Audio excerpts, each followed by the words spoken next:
Let's take a look at what we've just entered. As we can see, the date and time in the second column has been entered in the same way as it was in the complaints table. If you look at the first column, you'll notice, although that's a bit difficult to read, it in fact reads the same data as there is in the date-time column. It's just not formatted in such a clear way. This is a timestamp, and if you're aware of Unix timestamps, you'll know that this is based on the number of seconds since January the 1st, 1970. If you're not aware of Unix timestamps, then you don't need to worry about this piece of information. The date column will simply store the date in the format year, month, day. The time column will store hours, minutes and seconds just before 11 o'clock, and the year column will store the year in a 4-digit format. Now let's take a look at the use of the year column. So we're just inserting into Y, that's the year column, and we're going to put in the value 45. Now, as you might expect, the year column enters 2045. It's approximated what it thinks is the most likely year from the values we put in. However, we may have wanted to say 1945.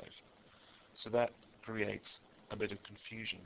Let's say if we wanted to insert a different date into the year column, the Y column, represents years. Let's say we wanted to put in the year 71.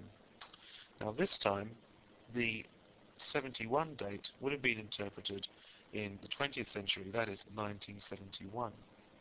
The reason for this is if we try and enter a year rather, with just 2 digits, then MySQL will approximate, depending on whether it's before or after 70, whether we want to put 20 before it or 19. We can get round all of this by simply specifying what we want to the particular date that we want to put in. In this case, 1945. Then when we go to check the data, as you can see, the 4 digits are a much better and more reliable way of entering dates. Always do this if at all possible. Situations when it may not be possible would include when you're porting data from another application in which the dates are stored in 2-digit format. One more thing is if you look at the other columns, apart from the year column, as we've been entering data, they've all stayed null apart from the first one.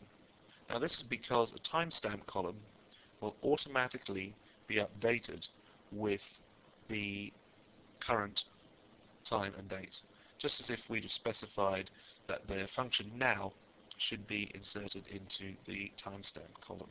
This only applies for the first timestamp. If you have more than one timestamp column in a particular table, then this will only happen to the first of the columns.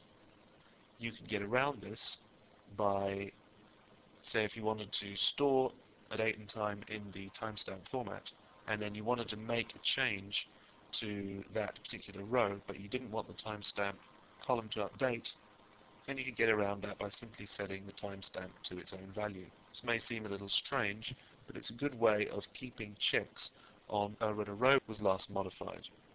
In our next movie, we're going to look at some very handy functions for dealing with the date and time.